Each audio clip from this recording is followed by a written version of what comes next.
Well, besides a photo that hung on the walls of his grandfather's house, Winnipegger Randall McKenzie knew little to nothing about his great uncle. All he knew was his name, Oswald McCorister, and that he died young, fighting in the First World War. It wasn't until Randall started looking into online records that he learned Oswald was buried in France, a world away from Pegua's First Nation, where he's from.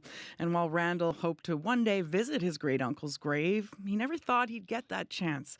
But that changed this past summer when he went to Paris for work. Randall's a videographer and one of our colleagues here at CBC Manitoba, and he was over there shooting for the Paris Olympics. He joins us now over Zoom to share more of his story. Good morning, Randall. Good morning, Emily. So, growing up and seeing that picture of your great uncle Oswald, what did your grandfather tell you about him? Grandpa never really said anything about who Oswald was in the portrait there. Um, he basically just kind of kept it simple that it was his brother that had died in the war, and uh, um, and that was about it. We had just seen the picture hanging above, in between the bedroom doors in the hallway above the sewing machine, and yeah, he had that portrait there for a long, long time. There's two brothers that went to war. There was actually three brothers, I believe, um, that went to war because his father's name was William, and then the older brother named William went, and also Oswald. But I believe there was also another brother named Robert that went as well. And I mean, what's the significance for your family of you going to that grave?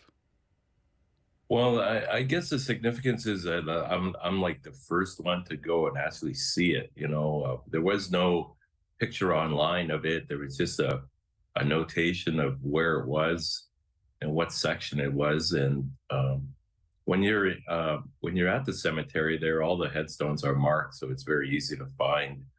And we just walked over to the right section there and walked down the row, and just second to the last at the end of the row, there was his headstone. Mm. And what did you do to honor him when you found that headstone?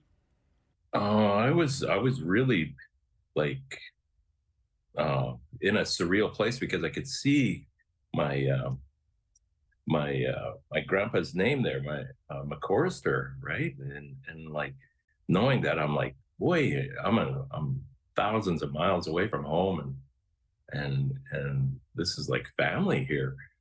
Um, I I I left a handful of berries there, strawberries and blueberries and all that, just as an offering to feed the spirit. It's sort of like feeding the fire ceremony where you would offer food to the fire that would feed the spirit of your ancestors there.